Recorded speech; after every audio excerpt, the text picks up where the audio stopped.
दिवंगत शरद यादव के बेटे शांतनु बुंदेला को आरजेडी की ओर से मधेपुरा से टिकट दिए जाने की चर्चा थी, लेकिन ऐन मौके पर आरजेडी ने मधेपुरा से प्रोफेसर चंद्रशेखर को टिकट दे दिया। शरद यादव के बेटे ने कहा कि उनके साथ विश्वासघात हुआ। शांतनु ने कहा कि उनके पिता ने आरजेडी में अपनी पार्टी का विलय कर दिया है, लेकिन आरजेडी ने टिकट को लेकर उनके साथ विश्वासघात किया। शरद यादव की बेटी ने इसे लेकर एक पोस्ट भी लिखा है और तेजस्वी पर निशाना साधा। उन्होंने लिखा कि जो अपने खून के नहीं हुए वो दूसरों के क्या होंगे, जो अपने ही परिवार के वफादार नहीं वो किसी और के लिए कैसे भरोसेमंद हो सकते हैं। ये विश्वासघात की पराकाष्ठा है और उनकी असहजता का उत्कृष्ट उदाहरण। जो षड्यंत्र उन्होंने रचा है, अब वही षड्यंत्र इनके खिलाफ जनता रचेगी। और देखिए, आरजेडी से टिकट ना मिलने को लेकर शरद यादव के बेटे बेहद भावुक अंदाज में दिखे। अपने पिता और लालू के संबंधों को याद करते हुए उन्होंने कहा कि उन्हें ये बिल्कुल अंदाजा नहीं था कि उनके साथ आरजेडी में ऐसा होगा।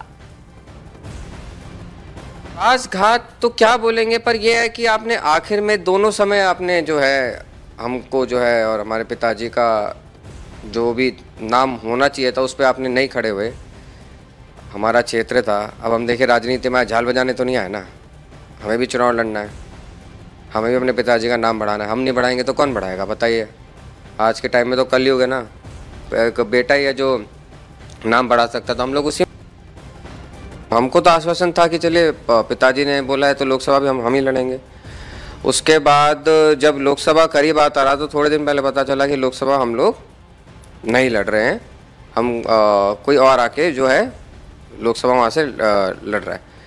ठीक है, हम लोग गए लालू जी के बाद तेजस्वी जी के पास। हमने बोला कि देखिए, हमने विलय किया आपके साथ और इच्छा जताई थी कि हम लोग मधेपुरा से लड़ेंगे और जो है कंधे से कंधे मिलाकर चलेंगे, उनके विचारधारा को आगे बढ़ाएंगे। तो अब कैसे चलेगा ये, आप बताइए। आपने लोकसभा में नहीं दिया साथ, पिताजी ने इतना सब पे भरोसा किया, सब गरीबों की आवाज़ इतनी बुलंदी से उठाते थे।